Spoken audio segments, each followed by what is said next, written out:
Il y a une nuit en 1961 qui a changé à jamais l'histoire de la construction automobile italienne. Pas de circuit, pas de triomphe, pas de record mondial. Seulement une réunion silencieuse dans une arrière-salle à Maranello, où une poignée d'hommes décida de tenir tête à l'homme le plus puissant du monde automobile. Et l'homme qui mena cette nuit était Giotto Bizzarini. Qui était cet homme ? Pour le comprendre, il faut remonter à l'année 1926, quand Giotto Bizzarini naquit à Quercianella, une petite ville côtière de Toscane. Déjà enfant, il démontait chaque mécanisme qui lui tombait dans les mains et le remontait.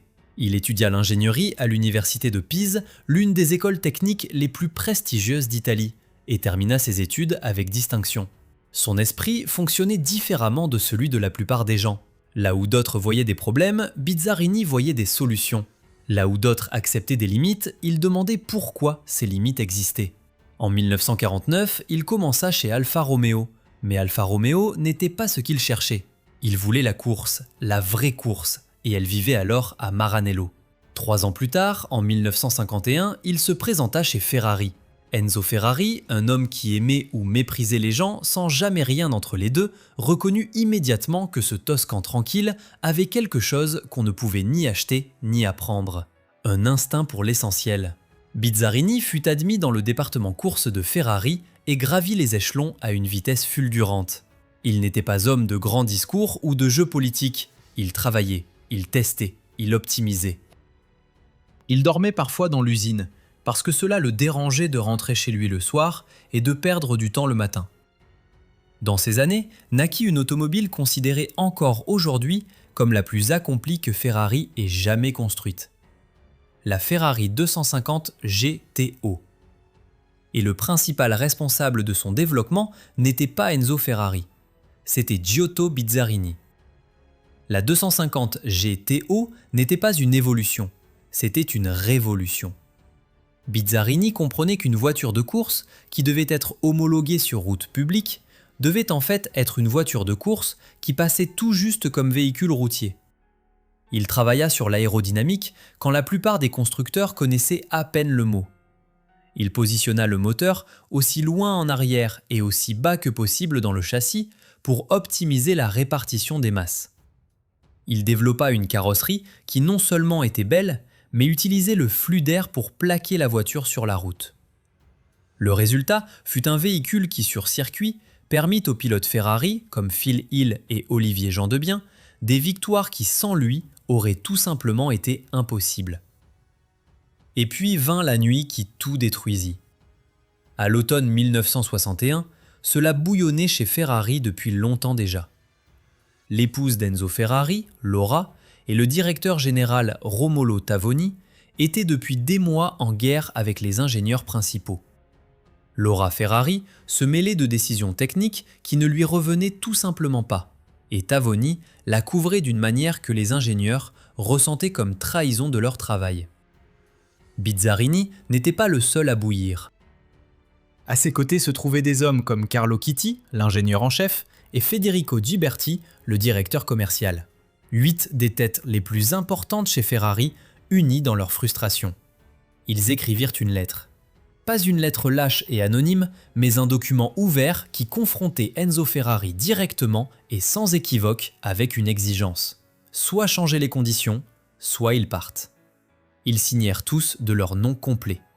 Ce n'était pas une manœuvre politique, c'était une conviction. Enzo Ferrari lut la lettre, la posa sur la table et licencia tous les 8 sur le champ. Ce moment entra dans l'histoire de la construction automobile italienne sous le nom de Révolution du Palais, Il Palazzo, une désignation que connaît encore aujourd'hui quiconque s'intéresse sérieusement à Ferrari. Enzo Ferrari ne s'est jamais vraiment remis de ce départ, même s'il ne l'admit jamais. Il perdit en un seul jour une grande partie du savoir technique qui lui avait valu les championnats du monde dans les décennies précédentes. Pour Bizzarini, ce fut la fin d'un chapitre et le début de quelque chose qu'il ne voyait pas encore complètement lui-même. Il avait 32 ans, venait de construire l'une des meilleures voitures du monde et se retrouvait sans employeur en Toscane. Que fait un génie à qui on retire les outils ? Il s'en cherche de nouveau. Il ne fallut pas des mois avant que le téléphone sonne. Et à l'autre bout se trouvait un homme qui était justement en train de déclarer la guerre à Ferrari. Son nom était Ferruccio Lamborghini. Ferruccio Lamborghini n'était pas ingénieur, c'était un fabricant de tracteurs d'Émilie-Romagne. Un self-made man qui, après la guerre, assembla des tracteurs avec de la ferraille militaire et fit fortune. Il conduisait Ferrari, aimait Ferrari, et haïssait Ferrari d'une manière que seul comprend celui qui fut un jour personnellement humilié par Enzo Ferrari. L'histoire est connue, mais elle vaut la peine. Lamborghini se plaignit auprès d'Enzo du mauvais embrayage de sa Ferrari 250 GT et Enzo répondit en substance qu'un fabricant de tracteurs ne devait pas lui donner de conseils sur les voitures de sport. Ce fut le moment où Ferruccio Lamborghini décida de construire sa propre usine automobile. Et pour sa propre usine automobile, il avait besoin des meilleurs ingénieurs qu'il pouvait obtenir. Bizzarini, après son licenciement chez Ferrari, n'était pas le seul sur le marché. Carlo Chitti, son ancien collègue, fonda avec quelques autres l'entreprise ATS, Automobili Turismo e Sport, qui tenta d'attaquer Ferrari directement sur circuit. Ce fut un projet spectaculaire qui échoua encore plus spectaculairement. Bizzarini y participa brièvement, réalisa vite que la direction n'était pas bonne et se sépara à nouveau. Il n'était pas homme pour des compromis à moitié cuits. Lamborghini, en revanche, lui offrait autre chose, une page blanche. Pas d'histoire, pas de tradition, pas de Laura Ferrari qui tirait les ficelles en arrière-plan. Seulement la mission de construire le meilleur moteur atmosphérique que le monde ait jamais vu. Bizzarini accepta. Ce qu'il livra ensuite en quelques mois frôlait l'incroyable. La mission était claire, un moteur atmosphérique 12 cylindres qui devait surpasser Ferrari sur tous les plans. Bizzarini travailla comme un possédé. Il s'inspira de concepts Formule 1, choisit une configuration avec double arbre-à-cam en tête par banc de cylindres et conçut un moteur qui, avec 3500 cm3 de cylindrée, délivrait dans la configuration course 370 chevaux. Pour comparaison, la Ferrari 250 GTO, son propre chef-d'œuvre, délivrait 290 chevaux à partir de 3 litres. Bizzarini s'était surpassé lui-même. Ce moteur fut installé dans la Lamborghini 350 GT, le premier véhicule de série de la marque présenté en 1964. Le monde spécialisé fut stupéfié. Une entreprise entièrement nouvelle, dirigée par un fabricant de tracteurs, présenta au salon automobile de Turin une voiture qui était techniquement au niveau de Ferrari et dans certains domaines au-dessus. Cela n'aurait tout simplement pas existé sans Bizzarini. Mais c'est ici que commence l'histoire qu'il faut connaître pour vraiment comprendre Bizzarini. Ferruccio Lamborghini était un homme pragmatique. Il voulait construire une entreprise prospère, pas financer un département course. Quand Bizzarini commença à développer le moteur pour des engagements en course et à pousser vers le circuit, Lamborghini le freina. Le même conflit qui lui avait brisé la nuque chez Ferrari se répétait avec des rôles inversés. Cette fois, Bizzarini n'était pas le rebelle contre un système rigide. Il était le visionnaire qui voyait trop loin pour quelqu'un qui se souciait des affaires. Lamborghini et Bizzarini se séparèrent. Les circonstances exactes ne sont toujours pas entièrement documentées, mais une chose est sûre, Bizzarini quitta Lamborghini avant que la Miura soit construite. Ce qui le transforma définitivement en mythe culte est cette circonstance amère. Le moteur qu'il avait développé fut perfectionné par Gianpaolo Dallara et Bob Wallace et migra transversalement dans la Miura, la plus belle Lamborghini de tous les temps et l'une des voitures les plus influentes de l'histoire automobile. Le sang de Bizzarini est dans chaque Miura. Son nom n'y figure nulle part. Il faut imaginer cela. Tu construis le cœur d'une voiture qui des décennies plus tard change de propriétaire pour un demi-million d'euros. Tu construis la base de l'une des marques automobiles les plus fortes du monde et tu n'en obtiens ni gloire ni argent. Ce n'est pas une exagération, c'est la réalité documentée. Bizzarini avait en 1964 44 ans. 2 fois, il avait créé l'essentiel d'une légende. 2 fois, il avait ensuite été mis à la porte.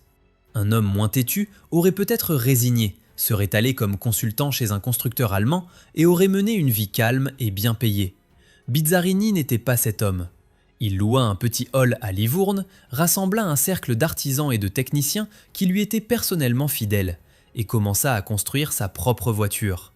Pas de commande, pas d'investisseur au sens classique, pas de filet pour le rattraper. Seulement la conviction qu'il pouvait construire une voiture qui éclipserait tout ce qu'il avait créé jusque-là. La question était seulement, avec quel moteur ? L'Europe au milieu des années 60 n'avait pas de réponse à ce que Bizzarini imaginait. Les moteurs sport européens étaient techniquement raffinés, mais ils étaient petits, fragiles et chers en entretien. Un 12 cylindres Lamborghini était hors de portée, pour des raisons évidentes. Un moteur Ferrari était une idée encore plus absurde. Et puis Bizzarini vit ce qui se passait de l'autre côté de l'Atlantique.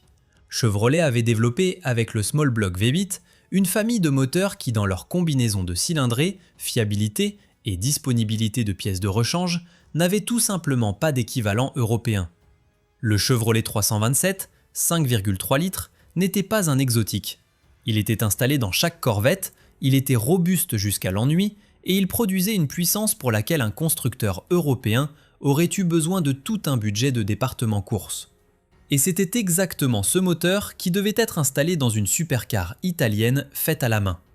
Un V8 américain dans une voiture de course italienne. En 1965, cela sonnait pour beaucoup de puristes européens comme une mauvaise plaisanterie.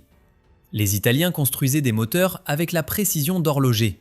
Les Américains construisaient des moteurs comme des marteaux-pilons. Pourquoi un génie comme Bizzarini, qui avait conçu le moteur atmosphérique le plus pur de l'histoire Lamborghini, devrait-il soudain miser sur un moteur de série de Détroit? La réponse était aussi pragmatique que géniale, et elle révéla que Bizzarini n'était pas seulement un ingénieur, mais aussi un homme qui apprenait de ses erreurs. Chez Ferrari, il avait vécu combien fragile une voiture de course pouvait être quand chaque pièce était cousue sur le fil du rasoir. Chez Lamborghini, il avait vu ce qui se passe quand un constructeur ne construit pas de structure de pièces de rechange. Sa propre voiture devait éviter les deux. Le Chevrolet 327 n'était pas seulement fort. Il était disponible partout, il était éprouvé dans des centaines de milliers de véhicules, et il coûtait une fraction de ce qu'aurait englouti un moteur sport européen comparable. Qui en Europe dans les années 60 avait besoin d'une pièce pour un moteur italien exotique, écrivait une lettre, attendait des semaines et priait pour que la réponse contienne aussi une pièce de rechange?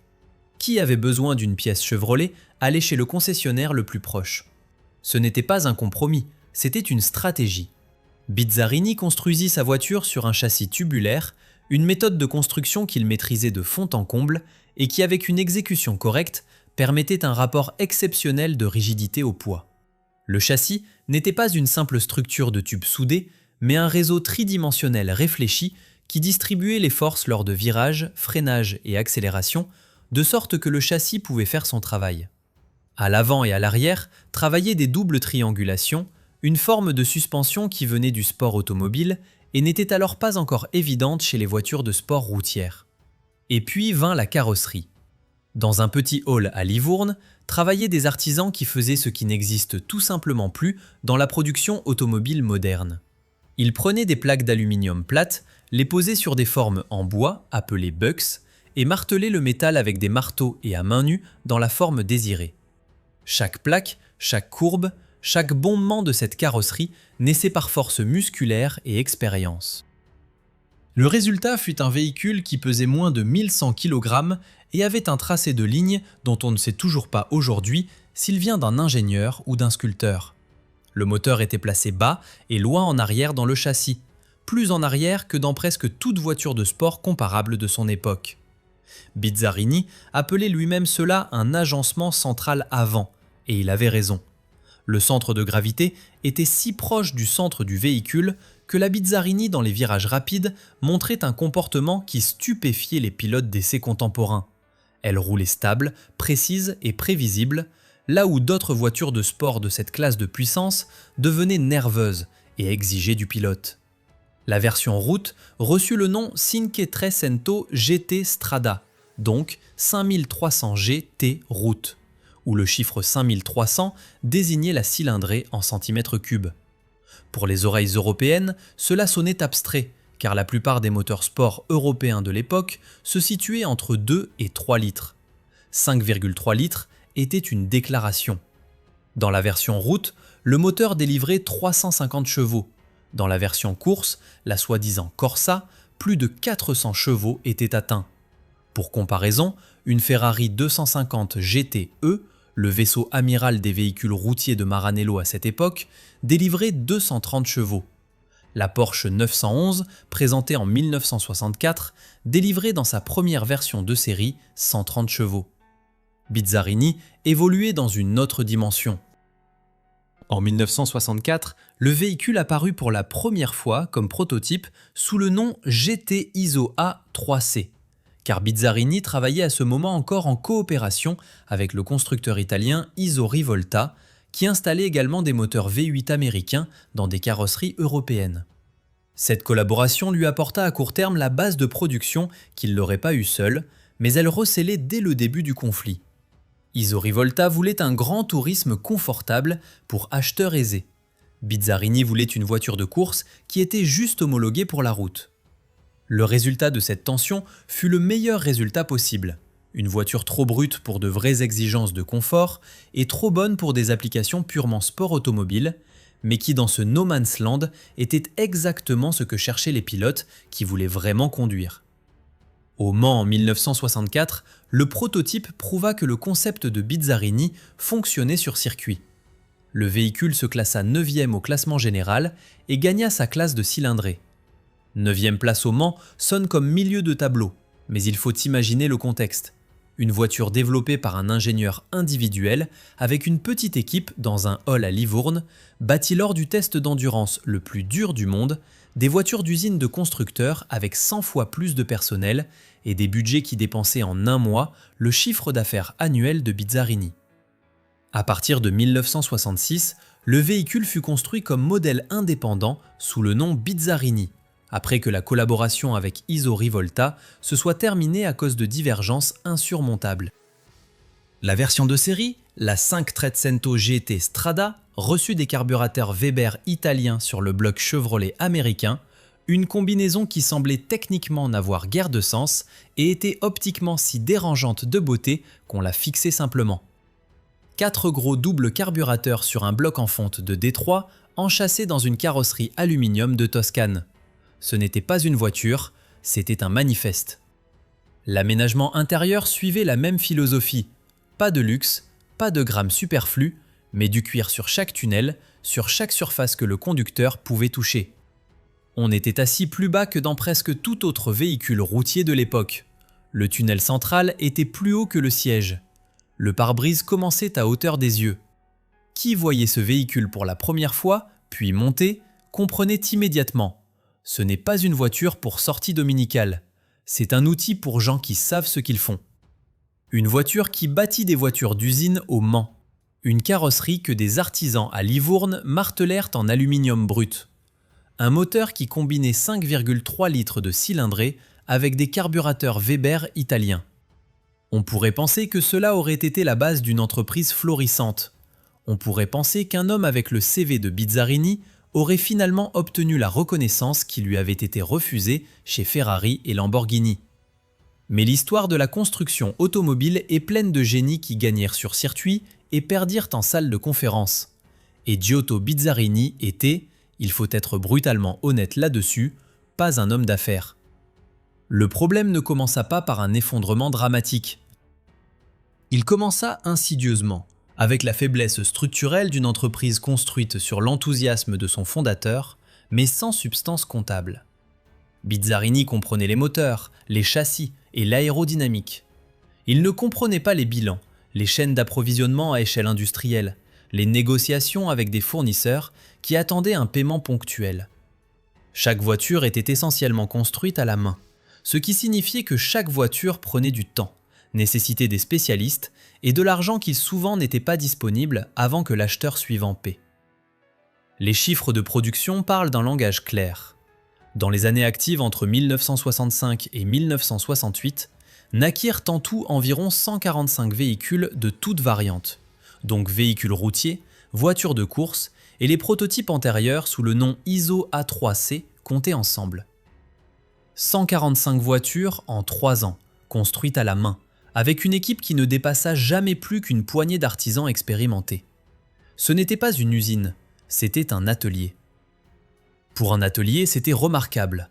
Pour une entreprise qui voulait financer la course, payer des fournisseurs et simultanément développer de nouveaux modèles, c'était une lente hémorragie. Le sport automobile dévorait de l'argent à une vitesse que Bizzarini sous-estimait toujours. Chaque engagement au Mans, chaque préparation d'un véhicule Corsa pour un pilote privé, coûtaient des sommes qui dévoraient plusieurs fois la marge de la vente de véhicules routiers. Bizzarini finançait le sport automobile avec les recettes de la vente de véhicules routiers. Et cela ne fonctionnait que tant que les deux marchaient simultanément et qu'aucun des deux ne stagnait. Puis les deux stagnèrent. Le marché américain sur lequel Bizzarini avait visé, avec sa combinaison de style européen et mécanique américaine, se développa différemment que prévu. La Shelby Cobra, qui poursuivait la même idée de base, à savoir carrosserie britannique respectivement américaine avec V8 américain, avait Carroll Shelby comme vendeur, promoteur et personnalité qui en Amérique était un phénomène culte. Bizzarini avait son nom qui, hors des initiés, ne disait rien à personne. C'était un combat asymétrique, et Bizzarini ne le perdit pas sur circuit, mais en showroom. S'y ajoutèrent des complications juridiques qui paralysèrent l'entreprise. La séparation d'Iso-Rivolta ne s'était pas déroulée proprement. Il y eut dispute sur les droits aux documents de construction, sur la question de savoir à qui appartenait quel développement technique survenu pendant la phase commune. Iso-Rivolta construisit sous le nom Iso-Grifo un véhicule qui reposait incontestablement sur les mêmes bases conceptuelles que le propre véhicule de Bizzarini. Bizzarini y vit une utilisation directe de son travail sans compensation appropriée. Les conflits juridiques qui suivirent coûtèrent temps, argent et énergie que la petite entreprise n'avait tout simplement pas. Il faut imaginer comment c'était. Bizzarini était assis à Livourne, son équipe construisait des voitures à la main, chaque voiture était un petit chef-d'œuvre, et simultanément, il devait payer des avocats pour se défendre contre un ancien partenaire de coopération qui exploitait commercialement ses idées. C'est le genre de situation qui peut mettre à genoux un homme qui avait investi tout son capital en technique et non en réserve. Et c'est exactement ce qui se produisit. En 1968, c'était fini. L'entreprise Bizzarini arrêta la production. Il n'y eut pas d'insolvabilité dramatique, pas d'effondrement public, pas de vente aux enchères spectaculaire de patrimoine d'entreprise. Ce fut plutôt un effacement silencieux, un silence progressif d'un atelier qui un jour cessa de construire des voitures parce que les moyens manquaient pour commencer la suivante. Giotto Bizzarini avait 42 ans. Ce qui suivit est peut-être la partie la plus étrange de cette histoire. Bizzarini ne disparut pas. Il continua à travailler comme ingénieur et consultant, notamment pour l'entreprise américaine Intermecanica, pour laquelle il fit des travaux conceptuels. Il vécut retiré, donna rarement des interviews, évita les projecteurs qu'il n'avait jamais vraiment recherchés. Tandis que ses voitures dans les années 70 et 80 devinrent lentement des raretés recherchées, tandis que des collectionneurs commençaient à traquer les quelques exemplaires survivants et à les restaurer, leur créateur vivait une vie loin de ce culte grandissant. Et le culte grandit. Dans les années 90, quand l'intérêt pour les voitures de sport des années 60 explosa et que les maisons de vente commencèrent à demander des sommes à 6 chiffres pour des exemplaires bien conservés, les véhicules Bizzarini devinrent des objets pour lesquels des collectionneurs du monde entier se disputaient. Une 5 Trecento GT Strada bien conservée réalisait aux enchères des prix entre 800 000 et 1 million d'euros. Un exemplaire de course en état Le Mans prouvé dépassait la limite d'1,5 million d'euros. La mer là-dedans, Bizzarini lui-même profita à peine de cette appréciation. Il n'avait plus de part, pas de revenus de licence, pas de structure qui lui aurait assuré une part du succès postérieur de son travail. Il était le créateur d'objets qui enrichirent d'autres, tandis que lui-même menait la vie d'un ingénieur retiré qui apparaissait occasionnellement lors d'événements de voitures anciennes et y était accueilli avec la dignité silencieuse d'un homme qui sait ce qu'il a accompli, même si le monde a mis trop longtemps à le reconnaître. Lors d'un de ces événements, déjà à un âge avancé, Bizzarini était assis près d'une de ses voitures et posa la main sur la carrosserie aluminium. Quelqu'un lui demanda s'il regrettait que l'entreprise ait échoué. Sa réponse fut courte. Il ne regrettait rien. Il avait construit ce qu'il voulait construire, et les voitures existaient encore. Que devrait-il regretter ? C'est soit l'attitude d'un sage, soit celle d'un homme qui a appris à vivre avec la perte. Peut-être est-ce les deux. Que reste-t-il d'un homme qui construisit 2 fois le cœur d'une légende et repartit 2 fois les mains vides ? Que reste-t-il d'une entreprise qui construisit 145 voitures, puis disparut, tandis que des concurrents avec 10 fois le budget continuèrent d'exister ? La réponse est paradoxale et en même temps complètement logique. Il reste plus que de beaucoup qui ont gagné. Regardons les concurrents, car c'est la méthode la plus honnête de juger une voiture. Isorivolta, l'entreprise avec laquelle Bizzarini avait rompu et qui construisit son Isogrifo sur des bases conceptuellement apparentées, lui survécut de quelques années. La crise pétrolière de 1973 frappa de plein fouet les constructeurs de voitures de sport à grosse cylindrée.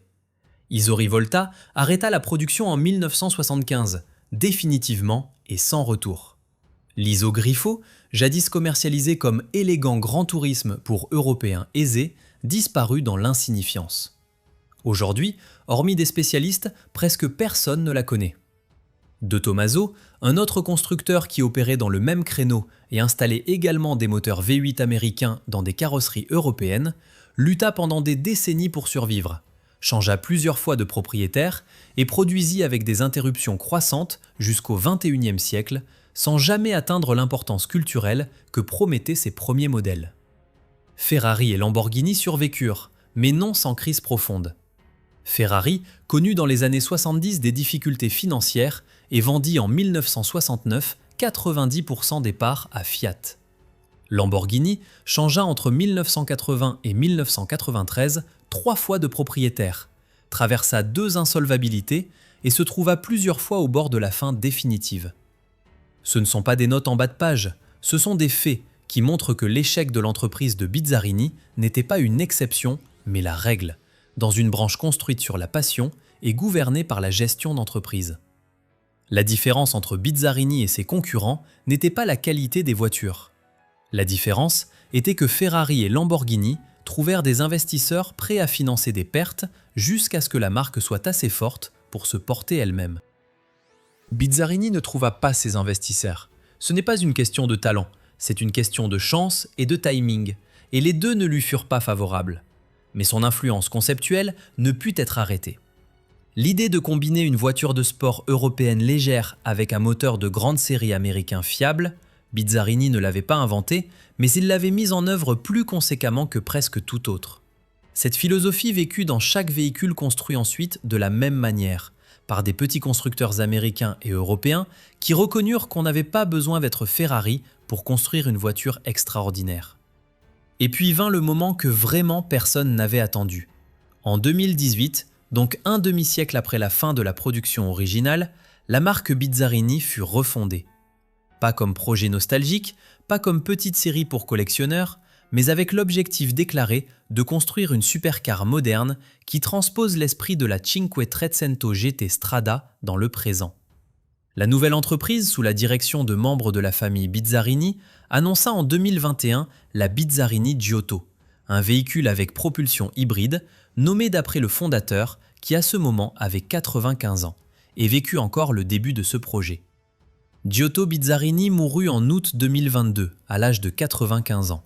Il vécut encore que son nom figurait sur une nouvelle voiture, qu'une nouvelle génération d'ingénieurs voulait poursuivre la tradition qu'il avait fondée dans les circonstances les plus adverses. S'il ressentit cela comme satisfaction ou l'accueillit avec la même retenue silencieuse avec laquelle il avait commenté toute sa vie, nous ne le savons pas. Mais il est difficile d'imaginer qu'un homme qui avait 2 fois tout perdu et n'avait jamais cessé de construire n'ait pas ressenti ce moment comme confirmation. La vraie leçon de cette histoire n'en est pas une sur les voitures. C'en est une sur le rapport entre création et reconnaissance, entre ce qu'accomplit un humain et ce que le monde en fait. Bizzarini a construit le moteur qui battait dans la Miura. Il a posé la base d'une voiture qui au Mans bâtit des équipes d'usine. Il a prouvé qu'un seul homme, avec une petite équipe dans un hall à Livourne, peut créer quelque chose qui des décennies plus tard change de propriétaire pour 1 million d'euros. On ne peut pas acheter cela, on ne peut que le construire. Si cette histoire vous a fasciné autant que moi, laissez un like, car de telles histoires méritent la visibilité. Écrivez dans les commentaires quelle voiture mérite ensuite une telle histoire. Et abonnez-vous à la chaîne pour ne manquer aucun autre épisode, car l'histoire automobile est pleine d'hommes comme Bizzarini qui ont changé le monde sans que le monde ne le remarque à temps.